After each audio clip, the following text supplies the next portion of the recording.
लौटने वाले हैं। वक्त है आप सभी के पसंदीदा कार्यक्रम मारो राजस्थान का। आप सबके साथ मैं हूं प्रियंका राय। बुलेटिन में सबसे पहले बात होगी अजमेर के सेक्स स्कैंडल की।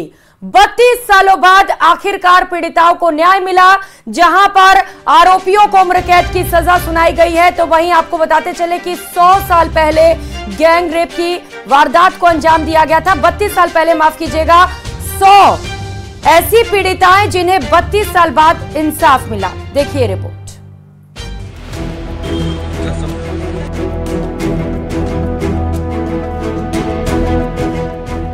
अजमेर ब्लैकमेल कांड में इंसाफ। 32 साल पुराने सेक्स स्कैंडल में फैसला। 6 दोषियों को उम्र कैद की सजा। 1992 के देश के सबसे बड़े सेक्स स्कैंडल मामले में अजमेर की पॉक्सो कोर्ट 2 ने बाकी 6 आरोपियों को दोषी मानते हुए उम्र कैद की सजा सुनाई है। साथ ही 5-5 लाख रुपए का जुर्माना भी लगाया है। कोर्ट का यह फैसला सेक्स स्कैंडल के करीब 32 साल बाद आया है और सब न्यायालय द्वारा जो भी निर्णय सुनाया गया है उसके प्रति सबने अपनी संवेदनाएं व्यक्त करी है कि इतना अच्छा निर्णय न्यायालय द्वारा आया है और सभी मुलजिम जो अभी विचाराधीन थे सबको दोषी घोषित किया गया है। साल 1992 में 100 से ज्यादा कॉलेज गर्ल्स के साथ गैंग रेप और उनकी न्यूड फोटो सर्कुलेट होने पर तहलका मच गया था। मामले में 18 आरोपी थे, जिनमें से 9 को पहले ही सजा सुनाई जा चुकी थी, जबकि एक ने सुसाइड कर लिया। जबकि एक आरोपी पर अलग से केस चल रहा है, जिसे कोर्ट ने भगोड़ा साबित कर रखा है। 8 अगस्त को अजमेर के पॉक्सो कोर्ट 2 में फैसला आना था, लेकिन एक आरोपी की तबीयत खराब होने के चलते कोर्ट में पेश नहीं हो पाया, जिसके बाद 20 अगस्त की तारीख तय की गई थी। लंबे समय से गवाहों की तलबी हो रही थी, गवाह नहीं पहुंच रहे थे, जिनमें वो महिलाएं भी थी जिनके साथ ये अपराध घटित हुआ। क्योंकि वो मीडिया की बार बार सुर्खियां बन रहा था, तो श्रीमान तत्कालीन पुलिस अधीक्षक महोदय गण द्वारा बराबर टीम का फॉलोअप करते हुए मेरे को निर्देशित किया गया। तो मैंने फिर एक चैलेंज के रूप में लेके उसमें लगातार हमारे जो कांस्टेबल्स की टीम थी और जो एएसआई लगाए, सब इंस्पेक्टर्स लगाए, उन्होंने 40 गवाह एक साल में हमने कोरोना होते हुए भी कराए थे। और हम पूरी तरह आश्वस्त थे कि जो गवाही हुई है और जिस तरीके से ये केस है पुराना, इसमें हमें सफलता मिलनी चाहिए। तो आज आप द्वारा मुझे ज्ञात हुआ है कि इसमें चूंकि सजा का ऐलान होना बाकी है, लेकिन दोषी माना है, तो ये केस ऑफिसर स्कीम की भी जीत है। आइए अब आपको बताते हैं कि पूरा मामला क्या था। जानकारी की माने तो एक लड़के से कुकर्म के बाद ट्रैप का पूरा खेल शुरू हुआ। आरोपियों ने सबसे पहले एक बिजनेसमैन के बेटे से दोस्ती की, उसके बाद उसके साथ दुष्कर्म किया और उसकी अश्लील तस्वीरें निकाली। इसके बाद उसे ब्लैकमेल किया और उसकी गर्लफ्रेंड को बुलाया, जिसके साथ रेप किया गया और अश्लील तस्वीरें निकाली गई। इसके बाद लड़कियों पर उनकी सहेलियों को लाने का दबाव बनाया गया। इस तरीके से एक के बाद एक लड़कियां इनकी शिकार बनती गईं। लड़कियों को ब्लैकमेल कर अलग अलग ठिकानों पर बुलाया जाने लगा। लेकिन मामले का खुलासा उस वक्त हुआ जब आरोपियों ने जिस लैब में रील डेवलपमेंट के लिए दी, वहीं से न्यूड फोटो लीक हो गई। आरोप है कि जिनके हाथ वो तस्वीरें लगी, उन्होंने भी लड़कियों को ब्लैकमेल करना शुरू कर दिया। इस बीच एक एक करके 6 लड़कियों ने सुसाइड कर लिया। हालांकि कुछ छात्राएं पुलिस के पास शिकायत करने भी पहुंची, लेकिन मामला हाई प्रोफाइल था, जिसके बाद आरोप है कि पुलिस ने मामले को दबाने की कोशिश की। 1992 में हुई इस ब्लैकमेलिंग कांड का तत्कालीन अजमेर शहर यूथ कांग्रेस प्रेसिडेंट फारूक चिश्ती, तत्कालीन यूथ कांग्रेस ज्वाइंट सेक्रेटरी नफीस चिश्ती, तत्कालीन youth Congress vice president Anwar Chishti समेत कई रईसजादों के नाम सामने आए। तत्कालीन भैरव सिंह शेखावत सरकार ने जांच सीआईडी सीबी को सौंपी थी, लेकिन पुलिस ने मामले में जो चार्जशीट पेश की वो 173 सीआरपीसी के तहत पेश कर इसके चलते केस में हर बार नए आरोपी की गिरफ्तारी के बाद नई चार्जशीट पेश करनी थी। पहले से चले ट्रायल को रोककर दोबारा से नए सिरे से ट्रायल चलाया गया। इसके चलते पीड़ितों और गवाहों को भी कोर्ट में एक ही बयान के लिए बार बार आना पड़ा और इंसाफ मिलने में इतनी देरी हुई। अशोक सिंह भाटी, अजमेर, न्यूज़ 18 राजस्थान। देश के बहुचर्चित ब्लैकमेल कांड में आज अजमेर न्यायालय ने अपना फैसला सुना दिया है। इस मामले में कई नाबालिग लड़कियां ब्लैकमेल का शिकार हुई थी, जिसके बाद 18 आरोपियों के खिलाफ केस दर्ज किया गया था। इस मामले में पहले भी 9 आरोपियों को आजीवन कारावास की सजा सुनाई थी। अब अजमेर न्यायालय ने एक बार फिर बचे हुए 6 आरोपियों को आजीवन कारावास की सजा सुनाई है। इस मामले में सभी पर 5-5 लाख रुपए का अर्थदंड भी लगाया है। अभी इस मामले में एक और आरोपी फरार चल रहा है। कैमरा पर्सन कौशल सेन के साथ अशोक सिंह, न्यूज़ 18 अजमेर। तो आपने पूरी रिपोर्ट देखी, आखिरकार 32 साल बाद इंसाफ मिला है और इस वक्त हमारे साथ फोन लाइन पर जुड़े हैं वरिष्ठ पत्रकार संतोष गुप्ता, जिन्होंने अजमेर ब्लैकमेल कांड की रिपोर्टिंग की थी। कोर्ट का फैसला आ चुका है, क्या कहेंगे आप फैसले पर संतोष गुप्ता जी? हाँ, नमस्कार जी। मैं क्या ही कह सकता हूँ, ये बहुत ही सुखद दिन है। न्यायालय का निर्णय आया है, न्याय की जीत हुई है, अजमेर वासियों की जीत हुई है, उन पीड़िताओं की जीत हुई है, उनके अभिभावकों की जीत हुई है। ये उस समाचार पत्र की, नवज्योति की जीत हुई है जिसके संपादन और निरंतरता और निष्पक्षता और निर्भीकता के लेखन से इस मामले पर पूरी तरीके से सोशल जो प्रेशर होता है वो बना रहा और पुलिस और प्रशासन के और सरकार के हाथ अपराधियों के गिरबान तक पहुंच सके। अपराधी किसी भी स्थिति में थे, किसी भी परिस्थिति में थे, किसी भी प्रभाव, किसी भी जोम और किसी भी दंभ में थे, वो आखिर न्यायालय के शरण में आए और उन्हें अपना जुर्माना कबूल करना पड़ा, उन्हें दोषी ठहराया गया। ये बहुत ही सुखद दिन है। निश्चित तौर पर हम सभी उन प्रिंट मीडिया जगत के लोगों के लिए जो वाकई अपने किसी स्कूप के लिए, किसी पैशन के लिए, किसी एक स्टोरी के पीछे पड़ते हैं और उसके अंजाम तक यदि लगे रहते हैं, तो यदि ऐसा फैसला आता है। संतोष जी, बधाई आपको भी कि आपने इतने बेबाक तरीके से इस पूरे मामले पर रिपोर्टिंग की और आखिरकार 32 साल का वक्त जरूर लग गया, लेकिन उन पीड़िताओं को आज न्याय मिला है जो कोर्ट में पहुंची, जिन्होंने टस से मस ना होते हुए अपने जो बयान थे उस पर बने रहते हुए आखिरकार ये सफलता हासिल की है। लेकिन आरोपी पक्ष की ओर से अगला कदम क्या हो सकता है, क्या लग रहा है आपको? जैसा पहले भी हुआ था, इसमें कोई दो राय नहीं है। देखिए, न्यायपालिका, न्याय व्यवस्था का एक बहुत सिंपल सा सिस्टम है कि यदि किसी मुलजिम को दोषी ठहराया जाता है, अब वो खुद तो अपराध स्वीकार भी नहीं करता, फिर वो अपील में जाता है। अपील में न्यायपालिका अपनी व्यवस्थाएं, दलीलें देखती है। ये एक बहुत ही सुखद है कि इस मामले में जो प्राइमा फेसी रहा था, जिस तरीके के सबूत और साक्ष्य जुटाए जाने चाहिए थे, वो उस समय यदि नहीं जुटाए गए तो भी किसी न किसी विक्टिम के माध्यम से ये केस आज तक इस स्तर पर, जो कि कैमरा ट्रायल चलता रहा, फास्ट ट्रैक अदालत में चलता रहा और 32 साल तक इस केस को निरंतरता बनी हुई है और कई वकील और कई जजेज इसमें से स्वर्ग सुधार गए, उसके बावजूद भी ये केस स्टैंड कर रहा है। मैं समझता हूँ कि ये देश का बहुत बड़ा मैटर था और आज यदि ये इस स्थिति में भी है तो ये कहीं ना कहीं हमारे उन लोगों के लिए साधुवाद की बात है जिन लोगों ने अपने प्रारंभिक स्तर पर इसका लेखन किया होगा, जबकि कंप्यूटर का दौर ही नहीं था। उस दौर में कंप्यूटर तो बहुत बड़ी बात थी, टाइपराइटर भी और कहते हैं एसी भी पुलिस वालों को मिलना बड़ा मुश्किल था। वो जिस तरीके से बैठ करके और ये 161 और 64 के बयान लेकर के और उनको कलमबद्ध किया करते थे, उसमें भी शाम तक होते होते कितने प्रेशर में क्या क्या चीजें हटा दी जाती थी। तो ये तो बड़ी सोचनीय बात है कि उस दौर के बावजूद भी फाइल पर यदि कुछ चीज चलती हुई आ रही है और हमने जिस तरीके से इसका लेखन करते हुए सोशल प्रेशर टैक्टिस बनी रही और उस पर मीडिया ने अपना पूरा प्रभाव बनाए रखा, तो ये केस आज डिपेंड करा है और मुलजिमों को इस स्तर पर लाए हैं। आगे भी व्यवस्था रही है कि उनको अपील का अधिकार है, अपील में जाएंगे, हाई कोर्ट जाएंगे, सुप्रीम कोर्ट जाएंगे और इंशाल्लाह और ईश्वर की मेहरबानी है कि यदि ये अपराधी अपराध करता है तो उसको सजा मिलनी चाहिए। इसमें दोष इस बात का है कि वो मोटस ऑपरेंटिव क्या है, क्योंकि ये एक साधारण और सामान्य केस नहीं था। ये ऐसा केस नहीं था जिसको आप सामान्यतः ले सकते हैं कि भाई किसी का किसी से मेल मिलाप हो गया, नैन मटक्का हो गया और उन्होंने कुछ कर दिया। ये बहुत ही सुनियोजित और षड्यंत्रित तरीके से इस तरीके का अंजाम दिया गया, जिसमें एक समाज और वर्ग विशेष की छात्राओं को और उनको भी पूरी तरीके से प्लान्ड वे में अपने शिकंजे में लिया गया और उनको नहीं लिया गया। इतना ही नहीं कि उनको लगातार बिल्कुल, और सबसे बड़ा ब्लैकमेलिंग का काम जिसे आपने उजागर किया और बखूबी लोगों के सामने लेकर आए। बहुत शुक्रिया आपका संतोष गुप्ता जी हमारे साथ जुड़ने के लिए। और खबरों में आगे बढ़ेंगे, बात उदयपुर की, जहां पर आज नम आंखों से छात्र देवराज को अंतिम विदाई दी गई। इस दौरान प्रशासन मुस्तैद नजर आया। ये रिपोर्ट देखिए।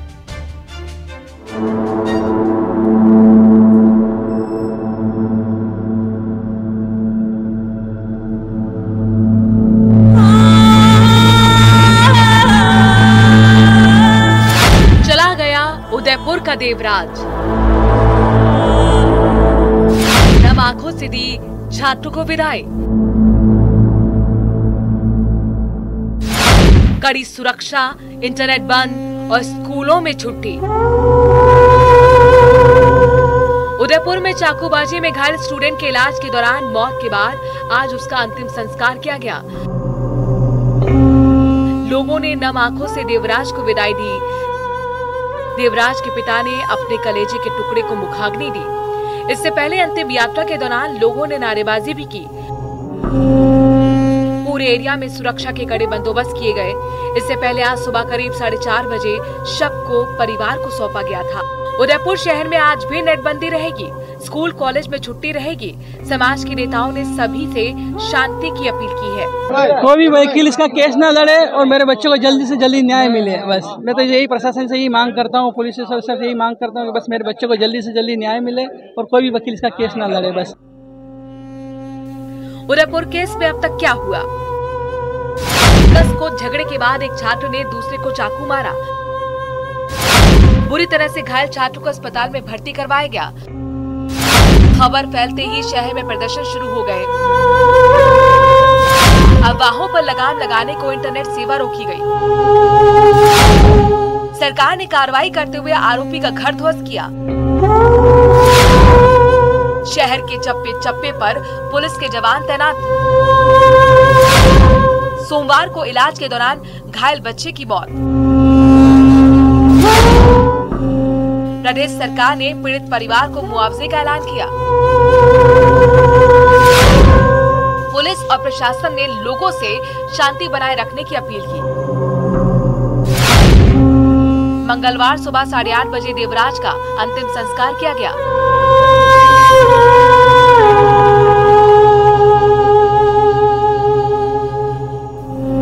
इससे पहले सोमवार रात को स्टूडेंट के अंतिम संस्कार को लेकर प्रशासन और परिजनों के बीच वार्ता चलती रही।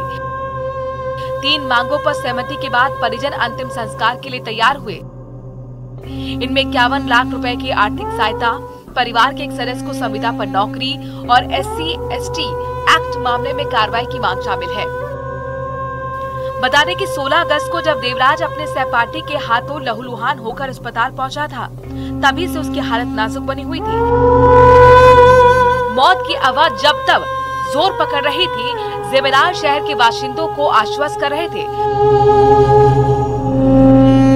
सरकार ने जयपुर और कोटा से देवराज के इलाज के लिए विशेष डॉक्टर भी भेजे थे, लेकिन तमाम कोशिशों के बाद भी देवराज को नहीं बचाया जा सका।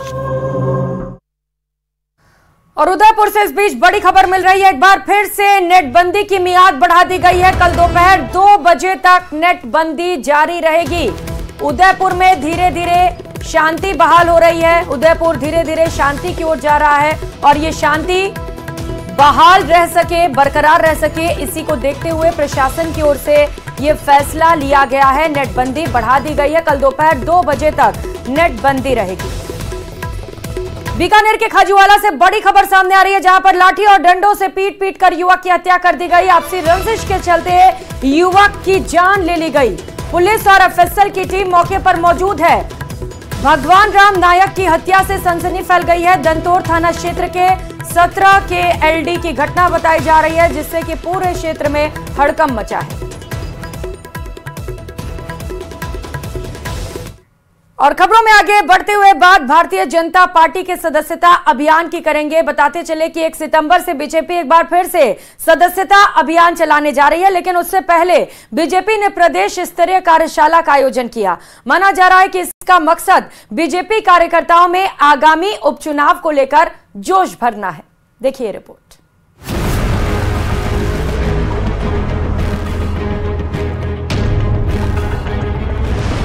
उपचुनाव से पहले तैयारी में जुटी बीजेपी।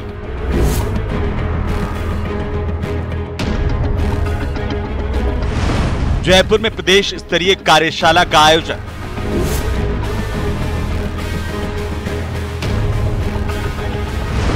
सीएम समेत कई दिग्गज रहे मौजूद।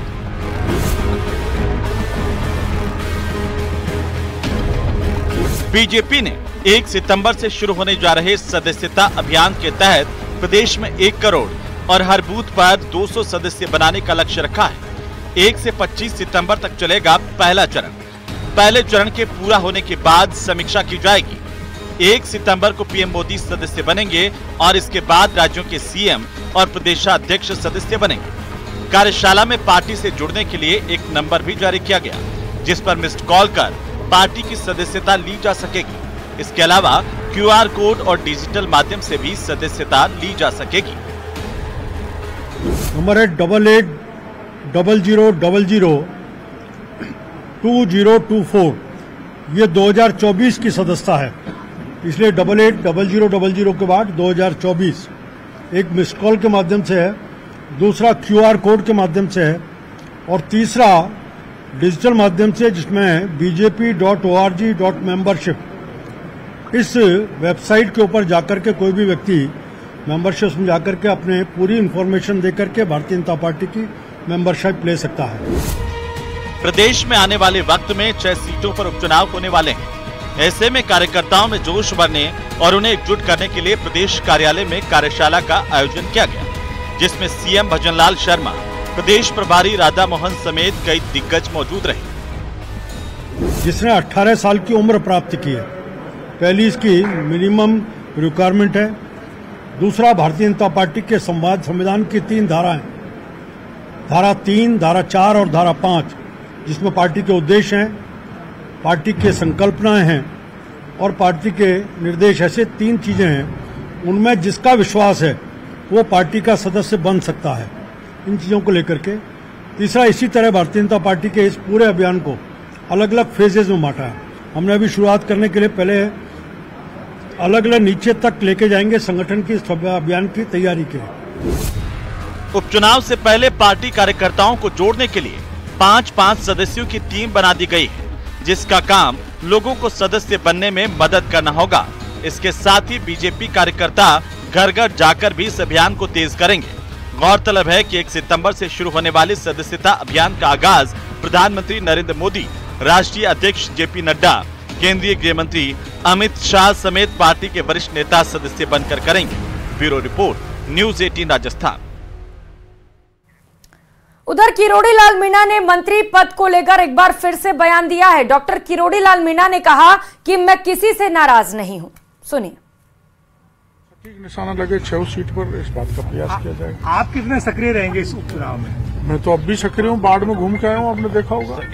मैं सदैव सक्रिय रहता हूँ और चुनाव में भी सक्रिय रहूंगा।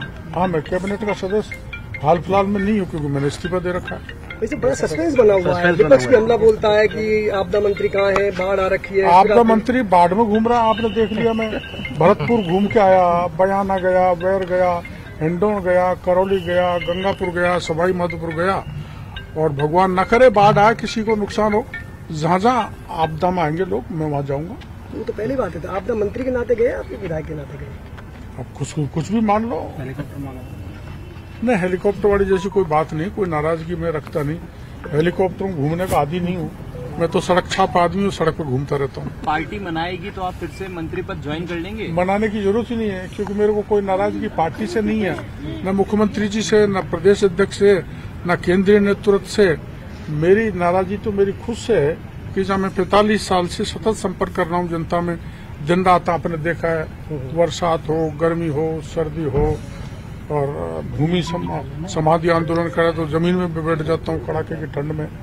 ये मेरे स्वभाव में है, तो मेरी नाराजगी किसी से नहीं है। तो वहीं पीसीसी चीफ गोविंद सिंह डोटासरा ने किरोड़ी के इस्तीफे पर निशाना साधा। उन्होंने कहा कि वो जनता को भ्रमित करने का काम कर रहे हैं। देखिए कि 6 महीने ही बना हुआ मंत्रिमंडल सही तरीके से काम नहीं कर पाया। एक मंत्री ने इस्तीफा दे रखा है, मुख्यमंत्री कोई फैसला नहीं कर रहे हैं। और जब उनसे पूछा जाता है कि किरोड़ी जी मंत्री हैं या नहीं है, इस्तीफा दे दिया, स्वीकार कर लिया, क्या कर लिया, पहले तो 15 दिन 20 दिन तक तो बताया ही नहीं कि इस्तीफा भी दिया है। ये संविधान की जो गोपनीयता की जो कसम खाई थी कि मैं कोई ऐसा बात छुपाऊंगा नहीं, उसके खिलाफ जाती है ये बात कि एक मंत्री संविधान की शपथ लेने के बाद में वो मुख्यमंत्री का इस्तीफा देता है और वो मंत्री भी नहीं बताता है काफी समय तक, और वो मुख्यमंत्री जिसको इस्तीफा दिया गया वो भी नहीं बताता है। तो ये उनकी शपथ जो मुख्यमंत्री और मंत्री ने ली उसके खिलाफ जाती है ये बात। और जयपुर से इस बीच मिल रही बड़ी खबर का रुख करेंगे। जयपुर जिले में स्कूलों की छुट्टी के आदेश जारी किए गए हैं। 12वीं तक के सरकारी और निजी स्कूलों में अवकाश रहेगा। कोचिंग संस्थानों को भी छुट्टी के आदेश दिए गए। बताते चले कि कल भारत बंद का आह्वान किया गया है और बंद के मद्देनजर जयपुर जिले में स्कूलों की छुट्टी के आदेश जारी किए गए हैं। कक्षा 12वीं तक सरकारी और निजी स्कूलों के साथ ही कोचिंग संस्थान में भी छुट्टियों के आदेश जारी किए गए। तो बात भारत बंद की कर रहे हैं। सुप्रीम कोर्ट के क्रीमी लेयर पर दिए गए फैसले के खिलाफ बुधवार को भारत बंद है। इस बंद को कई सामाजिक और राजनीतिक संगठनों का समर्थन मिला है। हालांकि केंद्र सरकार साफ कर चुकी है कि पुरानी व्यवस्था के साथ है, फिर भी विपक्ष समेत कई संगठनों ने सुप्रीम कोर्ट के फैसले का विरोध करना शुरू कर दिया है और यही वजह है कि 21 अगस्त को भारत बंद का फैसला लिया गया है। देखिए रिपोर्ट।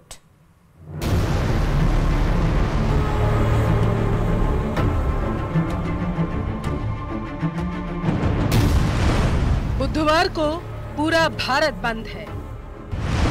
सुप्रीम कोर्ट के क्रीमी लेयर पर दिए फैसले का विरोध। SC/ST समूहों का बंद को समर्थन।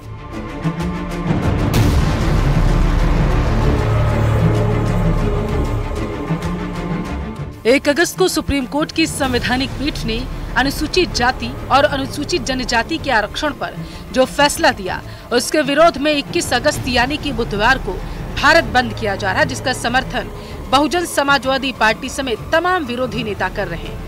प्रदेश की बात करें तो यहाँ SC/ST समूहों ने बंद को समर्थन दिया। हालांकि केंद्र सरकार साफ कर चुका है कि क्रीमी लेयर पर सुप्रीम कोर्ट ने सिर्फ सलाह दी थी, जिसमें राज्य सरकारों को SC/ST आरक्षण के वर्गीकरण का अधिकार है।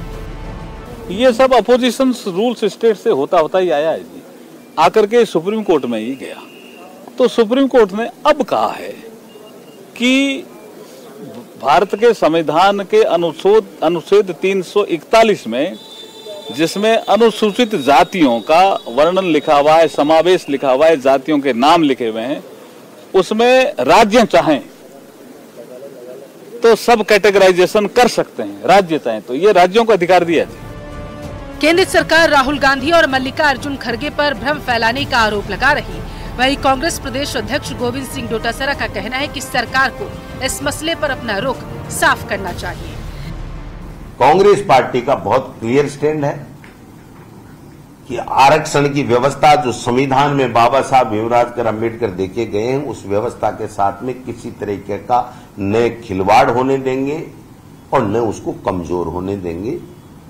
इसलिए केंद्र सरकार को समय रहते हुए अपने स्टैंड को क्लियर करना चाहिए और जो ये SC/ST के हमारे भाई जो आंदोलन कर रहे हैं, उनको क्लियर कट बात बतानी चाहिए कि हम इस संविधान में दिए गए आरक्षणीय व्यवस्था के साथ में किसी तरह की कोई छेड़छाड़ नहीं करने देंगे।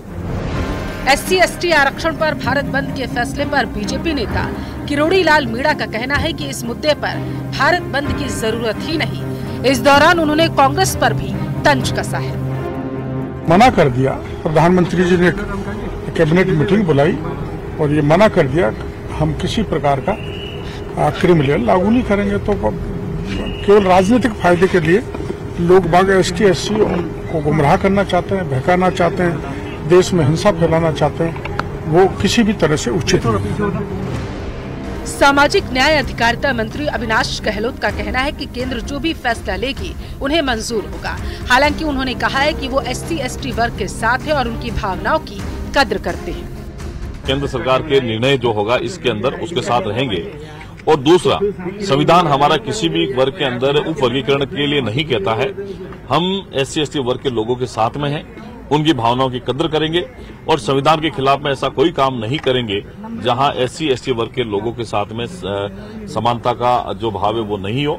हम निश्चित ही उनकी भावनाओं की कद्र करेंगे। गौरतलब है कि सुप्रीम कोर्ट की संवैधानिक पीठ ने 1 अगस्त को अनुसूचित जाति और अनुसूचित जनजाति के आरक्षण पर बड़ा फैसला देते हुए कहा कि राज्यों को आरक्षण के लिए कोटा को भीतर कोटा बनाने का अधिकार है, यानी राज्य सरकारें अनुसूचित जाति और अनुसूचित जनजाति श्रेणियों के लिए सब कैटेगरी बना सकती हैं। और इसी के साथ सुप्रीम कोर्ट ने ये भी कहा था कि क्रीमी लेयर का सिद्धांत अनुसूचित जातियों पर भी उसी तरीके से लागू होता है जैसे ये ओबीसी पर लागू होता है। कोर्ट के इस फैसले का बसपा सुप्रीमो मायावती समेत तमाम नेता विरोध कर रहे हैं और इसी विरोध में बुधवार को भारत बंद बुलाया गया। Bureau report, news 18 Rajasthan. और फिलहाल यहाँ रुकेंगे छोटे से ब्रेक के लिए। ब्रेक के बाद दिखाएंगे 5 मिनट में 50 जिलों की खबरें।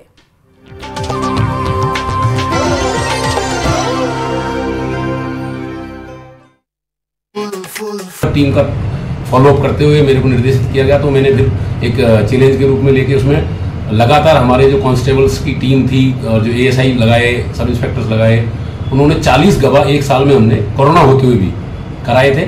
और हम पूरी तरह आश्वस्त थे कि जो गवाही हुई है और जिस तरीके से ये केस है पुराना, इसमें हमें सफलता मिलनी चाहिए।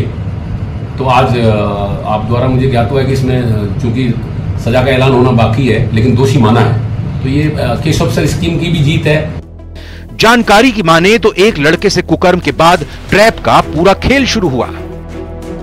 आरोपियों ने सबसे पहले एक बिजनेसमैन के बेटे से दोस्ती की, उसके बाद उसके साथ दुष्कर्म किया और उसकी अश्लील तस्वीरें निकाली। इसके बाद उसे ब्लैकमेल किया और उसकी गर्लफ्रेंड को बुलाया जिसके साथ रेप किया गया और अश्लील तस्वीरें निकाली गई। इसके बाद लड़कियों पर उनकी सहेलियों को लाने का दबाव बनाया गया। इस तरीके से एक के बाद एक लड़कियां इनकी शिकार बनती गईं। लड़कियों को ब्लैकमेल कर अलग अलग ठिकानों पर बुलाया जाने लगा। लेकिन मामले का खुलासा उस वक्त हुआ जब आरोपियों ने जिस लैब में रील डेवलपमेंट के लिए दी, वहीं से न्यूड फोटो लीक हो गई। आरोप है कि जिनके हाथ वो तस्वीरें लगी, उन्होंने भी लड़कियों को ब्लैकमेल करना शुरू कर दिया। इस बीच एक एक करके 6 लड़कियों ने सुसाइड कर लिया। हालांकि कुछ छात्राएं पुलिस के पास शिकायत करने भी पहुंची, लेकिन मामला हाई प्रोफाइल था, जिसके बाद आरोप है कि पुलिस ने मामले को दबाने की कोशिश की। 1992 में हुई इस ब्लैकमेलिंग कांड का तत्कालीन अजमेर शहर यूथ कांग्रेस प्रेसिडेंट फारूक चिश्ती, तत्कालीन यूथ कांग्रेस ज्वाइंट सेक्रेटरी नफीस चिश्ती, तत्कालीन youth Congress vice president Anwar Chishti समेत बिट्टू को बीजेपी ने राज्यसभा भेजने का फैसला कर लिया है। बीजेपी उन्हें राजस्थान से राज्यसभा भेज रही है। आज बीजेपी हाईकमान की बैठक में बिट्टू के नाम पर मुहर लगाई गई। राज्यसभा चुनाव के लिए नामांकन दाखिल करने के लिए अंतिम तिथि 21 अगस्त है, इसीलिए बिट्टू कल ही नामांकन भरेंगे। आपको बता दें कि न्यूज़ 18 राजस्थान ने सबसे पहले ये जानकारी दी थी। रवनीत सिंह बिट्टू के नाम की मुहर न्यूज़ 18 ने लगाई थी और एक बार फिर से न्यूज़ 18 राजस्थान की यानी कि हमारी खबर पर मुहर लगी है।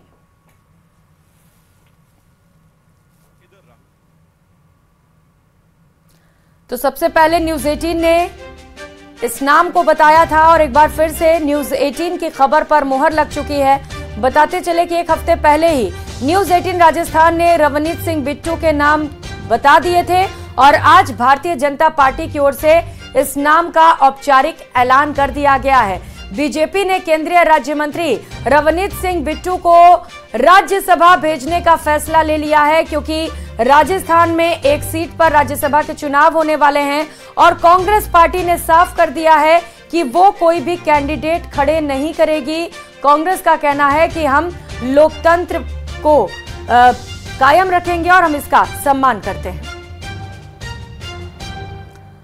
और बुलेटिन में अब बात आखिर कहां है भगोड़ा सीआई। कोटा में जमीन विवाद में फरियादी से 3 लाख रुपए की रिश्वत मांगने के आरोपी कैथून थाने के सीआई धनराज मीणा को एसीबी चौथे दिन भी गिरफ्तार नहीं कर पाई। उसकी कार से एसीबी को 1,90,000 रुपए मिले हैं। सीआई के कमरे से महंगी अंग्रेजी शराब की बोतलें भी मिली हैं, लेकिन सवाल यही कि आखिर सीआई है कहां। ये रिपोर्ट देखिए।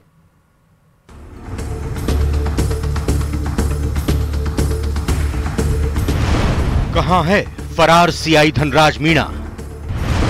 चौथे दिन भी एसीबी की पकड़ से फरार। कांस्टेबल भरत कुमार और धनराज मीणा निलंबित। जमीन विवाद में 3 लाख रुपए की रिश्वत लेने के मामले में फरार चल रहे निलंबित कैथून सीआई धनराज मीणा का चौथे दिन भी कोई सुराग नहीं मिला है। उनके घर से अंग्रेजी शराब की 21 बोतलें और कार से मिले 1,90,000 रुपए मिलने के बाद सीआई की मुश्किलें बढ़ती ही जा रही हैं। कोटा ग्रामीण एसपी करण सिंह सीआई धनराज मीणा और कांस्टेबल भरत कुमार को पहले ही निलंबित कर चुके हैं। जो उसको देनी थी राशि रिश्वत के रूप में, वो उसको भरत नाम का कांस्टेबल है, उसको दी और हमको निर्धारित इशारा करने पर हमारी टीम गई वहाँ। मौके से जो है जो दी गई राशि ही रिश्वत की वो बरामद होगी और वहाँ थानाधिकारी भी मौजूद थे, लेकिन वो जब हल्ला हुआ उसका मौका देख के वो वहाँ से निकल गए। दरअसल कोटा एसीबी ने शनिवार को कार्रवाई करते हुए रिश्वत लेते हुए कांस्टेबल भरत कुमार को गिरफ्तार किया था। आरोप है कि भरत कुमार ने सीआई के लिए 3 लाख रुपए की रिश्वत ली थी। इस दौरान सीआई धनराज मीणा खिड़की खोलकर भागने में कामयाब हो गए थे। इस मामले में परिवादी ने शिकायत की थी कि धनराज मीणा जमीन विवाद में कब्जा दिलाने के लिए रिश्वत की मांग कर रहा था। तलाश किया हमने उस समय भी आसपास, तो उस समय नहीं मिला, अब तलाश जारी है। एसीबी निलंबित सीआई धनराज मीणा को जल्द गिरफ्तार करने का दावा कर रही है। अलग अलग टीमों को तलाशी में लगाया गया है। तमाम प्रयासों के बावजूद थानाधिकारी धनराज मीणा का कोई सुराग हाथ नहीं लग पाया। तो वहीं एसीबी की टीम ने जब थानाधिकारी के सरकारी आवास पर दबिश दी तो 21 अंग्रेजी शराब की बोतलें भी मिली थी। फिलहाल ये कहा जा सकता है कि फरार चल रहे सीआई धनराज मीणा की मुश्किलें बढ़ती ही जा रही हैं।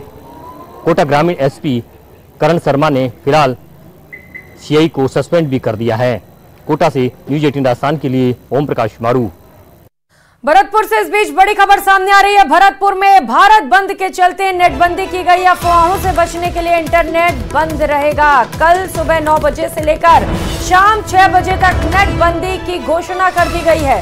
संभागीय आयुक्त ने ये आदेश जारी किए। आदेश की कॉपी आपकी टीवी स्क्रीन पर। चूंकि कल भारत बंद है और ऐसे में माहौल खराब ना हो, किसी तरीके की अफवाहों को फैलाया ना जा सके, इसी को देखते हुए भरतपुर प्रशासन की ओर से ये बड़ा फैसला लिया गया है। कल सुबह 9 बजे से लेकर शाम 6 बजे तक नेट बंदी रहेगी।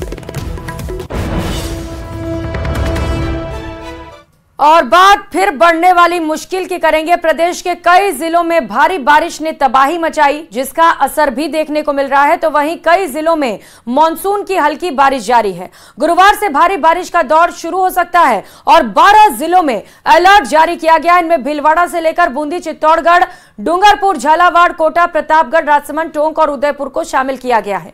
ये रिपोर्ट देखिए।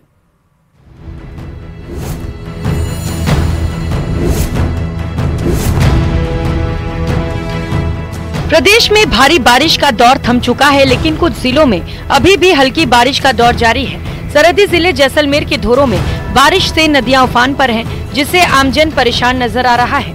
जैसलमेर में पिछले 2 दिनों में हुई भारी बारिश से ग्रामीण इलाकों में बाढ़ जैसे हालात बने हुए हैं। पाकिस्तान बॉर्डर से लगे करीब 80 गाँव का संपर्क टूट गया है। जिले के सम गाँव सहित आसपास के गाँव में पानी भर गया है। घर, दुकान, बिजली घर में पानी डूबने से लोग परेशान हैं। यहाँ पिछले 15 दिनों से इसी तरह के हालात बने हुए हैं। सम गांव के इलाकों में अब तक 590 mm बारिश हुई है। इस इलाके में पिछले 5 साल से 190 mm औसत बारिश होती आई है, लेकिन इस बार मानसून सीजन में अब तक करीब 590 mm बारिश हो चुकी है। उधर टोंक के पीपलू में तेज बहाव से पिकअप निकालने की लापरवाही भारी पड़ गई। पानी के तेज बहाव के बीच पिकअप डूब गई। पीपलू बगड़ी मार्ग के तेज बहाव में पिकअप फंस गई। इस दौरान ड्राइवर ने पिकअप के ऊपर चढ़कर अपनी जान बचाई। पिकअप के पानी में फंसने की जानकारी के बाद प्रशासनिक अधिकारियों ने एसडीआरएफ टीम को बुलाया, लेकिन इससे पहले ही स्थानीय ट्रैक्टर की मदद से चालक को पिकअप से बाहर निकाल लिया गया। गनीमत रही कि पिकअप चालक को समय रहते बचा लिया गया, वरना बड़ा हादसा हो सकता था। इधर अलवर में हुई तेज बारिश के बाद सिलीसेठ झील लबालब भर गई है। झील में पानी की आवक लगातार जारी है। थोड़ी और बारिश होने पर किसी भी समय झील के ऊपर पानी की चादर चल सकती है, लेकिन हैरानी की बात तो ये है कि झील के आसपास सुरक्षा के कोई इंतजाम नहीं है। लोगों की भीड़ झील के पास पहुंच रही है। इससे कभी भी बड़ा हादसा हो सकता है। बता दें, अलवर जिले में बीते 8 सालों की तुलना में इस साल सामान्य से ज्यादा बारिश हुई है। इसका असर भी अब नजर आने लगा है। जिले के कई बांध भर चुके हैं। अरावली की पहाड़ियों के बीच सिलीसेठ झील अब लबालब हो चुकी है। झील इससे पहले 2016 में भर गई थी। झील की भराव क्षमता 28.9 फीट है और वर्तमान में झील में 28.7 फीट तक पानी भर चुका है। बूंदी में बड़ा टनिया गांव में 3 से 4 फीट पानी भरा हुआ है। सैकड़ों बीघा फसल बर्बाद हो गई है। पानी ने चारों तरफ से घरों को घेर रखा है। बच्चों को स्कूल जाने में परेशानियों का सामना करना पड़ रहा है। प्रशासन की ओर से कोई मदद नहीं मिल रही।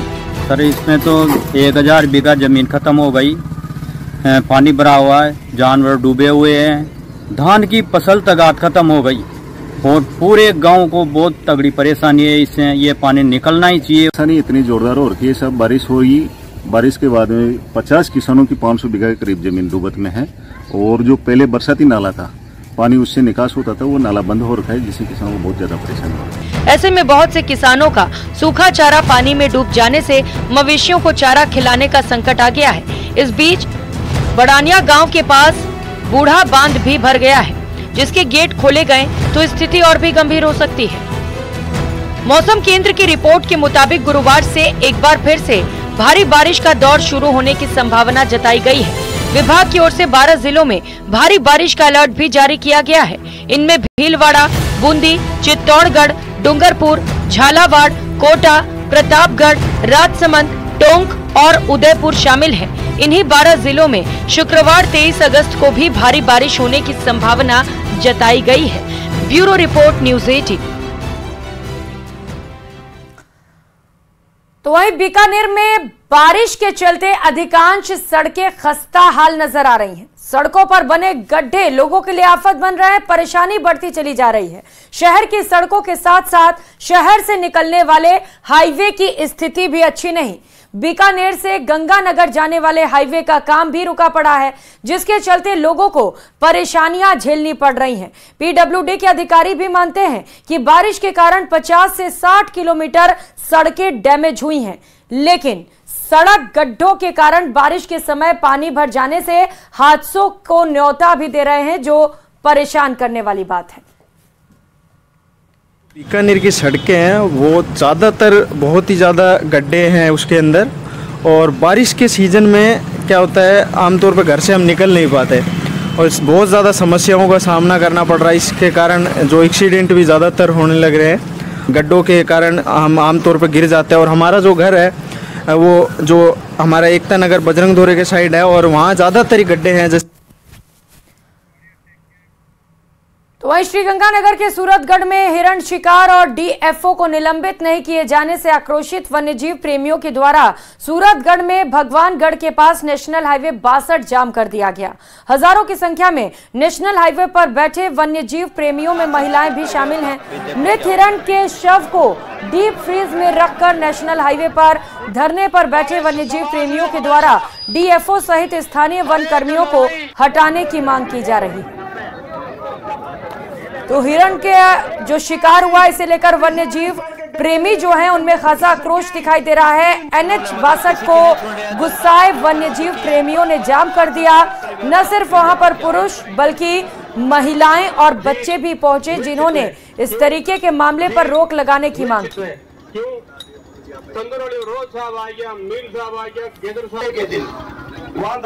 तो वन्यजीव प्रेमी विरोध प्रदर्शन करते नजर आए। हिरण के शिकार पर आक्रोश जताया जा रहा है। भगवानगढ़ के पास वन्यजीव प्रेमी धरने पर बैठ गए। डीएफओ और वन कर्मियों को उनकी ओर से हटाने की मांग की जा रही है। 3 दिन से लगातार वन्यजीव प्रेमियों की ओर से धरना प्रदर्शन किया जा रहा है। जो जिम्मेदार अधिकारी थे, जिनकी लापरवाही की वजह से हिरण की मौत हुई, हिरण का शिकार हुआ, उन्हें निलंबित किए जाने की मांग प्रदर्शनकारियों की ओर से लगातार की जा रही है। साथ ही साथ उनकी ओर से ये भी मांग की जा रही है कि इस तरीके से बार बार हिरणों के शिकार पर रोक लगाई जाए।